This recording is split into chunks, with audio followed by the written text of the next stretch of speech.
Bismillahirrahmanirrahim. Assalamualaikum warahmatullahi wabarakatuh. Alhamdulillahi wa kafa, wassalatu wassalamu ala nabiyyil mustafa wa ala alihi wa ashabihi ahlas sidqi wal wafa. Sahabat-sahabat sekalian, pada kesempatan kali ini kita akan membahas tentang dunia wanita terkait dengan bulan Ramadan, yaitu tentang bagaimana seorang muslimah ketika sedang menjalani haid di bulan Ramadan. Sebelumnya saya akan sampaikan bahwa Allah Subhanahu wa taala berfirman dalam surat Az-Zariyat, A'udzu billahi minasyaitonir rajim. Bismillahirrahmanirrahim. Wa ma khalaqtul jinna wal insa illa liya'budun. Dan tidaklah aku ciptakan jin dan manusia kecuali hanya untuk beribadah kepadaku. Makna daripada ayat ini tentunya kita semua memahami bahwa terciptakannya kita di muka bumi ini setiap harinya dalam rangka beribadah kepada Allah Subhanahu wa taala. Semua aktivitas kita harus memiliki nilai ibadah kepada Allah Subhanahu wa taala. Selain daripada ibadah kepada Allah, tidak diperintahkan oleh Allah Subhanahu wa taala, sebagaimana dalam ayat lain disebutkan wa ma umiru illa liya'budullah, dan tidaklah kami perintahkan kepada mereka kecuali hanya untuk beribadah kepada Allah Subhanahu wa taala. Dan yang perlu kita garis bawahi di sini bahwa yang membedakan antara agama Islam dengan agama yang lain adalah dalam mendefinisikan ibadah itu sendiri, di mana mungkin di dalam agama lain ibadah itu dibatasi pada tempat, waktu ataupun cara. Akan tetapi di dalam Islam semua aktivitas bisa menjadi sebuah ibadah, sebagaimana disampaikan oleh Khalifah Umar bin Khattab, al-ibadatul hakikiyatu hiyal amalul muthmirul mufid. Hakikat dari ibadah adalah setiap aktivitas yang mendatangkan manfaat ataupun faidah. Jadi di sini ibadah di dalam Islam tidak dibatasi dengan dinding-dinding masjid, dengan gerakan sujud ataupun ruku, dengan lantunan bacaan Al-Quran atau wirid dan yang lain sebagainya. Akan tetapi ibadah di dalam Islam sangatlah luas, ya. Dan karena haid ini merupakan fitrah dan sunnah yang ditetapkan oleh Allah Subhanahu wa taala kepada seluruh keturunan Adam alaihi salam yang berjenis kelamin wanita, sebagaimana ketika Rasulullah SAW ditanya tentang haid, ya, kemudian beliau menjawab, inna hadza amrun kataballahu ala banati Adam, bahwa tentang haid ini merupakan suatu ketetapan yang diinginkan oleh Allah atas semua anak-anak perempuan dari keturunan Adam alaihi salam. Sehingga siapapun dia wanita yang normal tidak akan pernah bisa menghindari apa yang menjadi ketetapan Allah. Dan tentunya semua ketetapan Allah ini memiliki hikmah dan kebaikan untuk kita semua. Lantas, bagaimanakah kita sebagai seorang wanita yang mungkin sedang menjalani haid ataupun nifas di bulan Ramadan? Apakah di saat itu kita kehilangan dunia amal kita? Tentu saja tidak. Ya, ini hanya perasaan saja, padahal sesungguhnya ketika kita tidak sedang haid ataupun nifas, juga kita tidak bisa maksimal untuk menjalani ibadah-ibadah di bulan Ramadan atau hari-hari lainnya. Tapi baiklah, kita akan sampaikan supaya kita tidak salah mendefinisikan dan mempraktekkan masalah ibadah di sini. Ya, ibadah di dalam Islam ada dua jenisnya. Yang pertama disebut dengan ibadah mahdhah, yaitu yang sifatnya ritual. Yang kedua disebut dengan ibadah ghairu mahdhah, yaitu non-ritual. Ya. Di dalam ibadah ini, apakah itu ritual ataukah non-ritual, ya, itu ada syarat yang harus dipenuhi. Syarat yang pertama adalah al-ikhlasu lillah, harus dilaksanakan dalam ikhlas karena Allah Subhanahu wa taala. Yang kedua adalah al-mutaba'atu li syariatillah, mengikuti tuntunan dalam syariat yang ditetapkan oleh Allah juga Rasulullah Sallallahu Alaihi Wasallam. Adapun dalam ibadah ritual, mengikutinya harus dari dasar sampai tekniknya, sampai tata caranya. Sedangkan di dalam ibadah non-ritual, mengikuti dasar-dasarnya tidak sampai pada teknis dan tata caranya.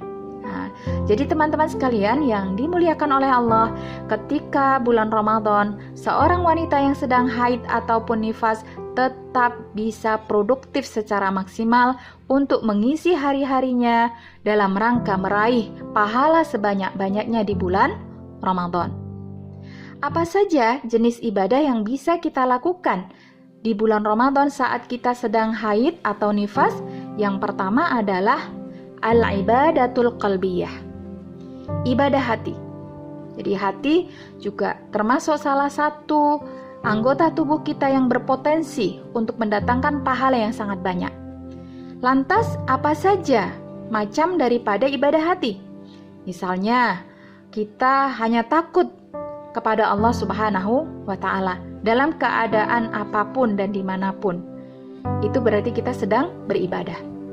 Hati kita hanya berharap kepada Allah, terutama ketika kita dalam keadaan sulit, terutama ketika harapan itu sesungguhnya bisa kita berikan kepada manusia, tapi kita hanya bersandar dan berharap kepada Allah Subhanahu wa Ta'ala.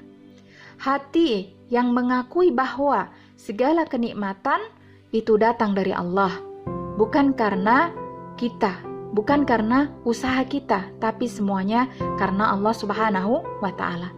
Kita mencintai seseorang hanya karena Allah, kita membenci seseorang hanya karena Allah, memberi dan mencegah hanya karena Allah. Itu adalah termasuk ibadah hati yang mendatangkan pahala dari Allah Subhanahu wa Ta'ala. Kedua adalah al-ibadatul jasadiyah, ibadah fisik, ya. Dan tentunya setiap daripada anggota tubuh kita ini berpotensi untuk mendatangkan pahala dari Allah Subhanahu wa Ta'ala. Ketika mata kita gunakan untuk membaca hal-hal yang bermanfaat, maka saat itu mata kita sedang beribadah kepada Allah. Ketika lisan kita gunakan untuk melafadzkan kalimat-kalimat thayyibah, melihat apa yang luar biasa di dunia kita ucapkan Masya Allah. Ketika ada musibah kita ucapkan innalillah. Ketika ada sesuatu yang ganjil kita ucapkan subhanallah. Semua adalah ibadah. Kemudian ketika tangan kita gunakan untuk mencuci, memasak, membersihkan rumah, atau menulis kata-kata yang bisa bermanfaat untuk orang lain, memberikan inspirasi untuk orang lain, adalah ibadah. Ketika kaki kita gunakan untuk melangkah ke tempat-tempat yang mendatangkan ridha Allah, itu juga beribadah. Ketika telinga kita mendengarkan hal-hal yang bisa menambah keimanan kita, itu adalah ibadah. Jadi di bulan Ramadan, seorang wanita yang sedang haid bisa memaksimalkan anggota tubuhnya untuk meraih pahala sebanyak-banyaknya dari Allah Subhanahu wa Ta'ala. Menyiapkan hidangan buka, menyiapkan hidangan sahur, mengingatkan yang keliru, dan yang lain sebagainya. Apalagi melalui lisan kita yang diciptakan oleh Allah memiliki potensi luar biasa, bisa mengeluarkan 21.000 kata setiap harinya. Apabila itu kita gunakan untuk hal-hal yang baik, maka Masya Allah, setiap perkataan itu bernilai sama seperti sedekah. Sebagaimana yang disampaikan oleh Allah, qaulun ma'rufun wa maghfiratun khairun min shadaqatin yatba'uha adha. Perkataan yang baik juga memaafkan, itu lebih baik daripada sedekah. Kemudian jenis ibadah yang ketiga adalah al-ibadatul maliyah, ibadah materi, ibadah dengan harta kita, ya. Dan tentunya karena dipungkiri atau tidak bahwa ketika kita sedang haid ataupun nifas, memang kita kehilangan beberapa peluang dari ibadah seperti sholat dan puasa.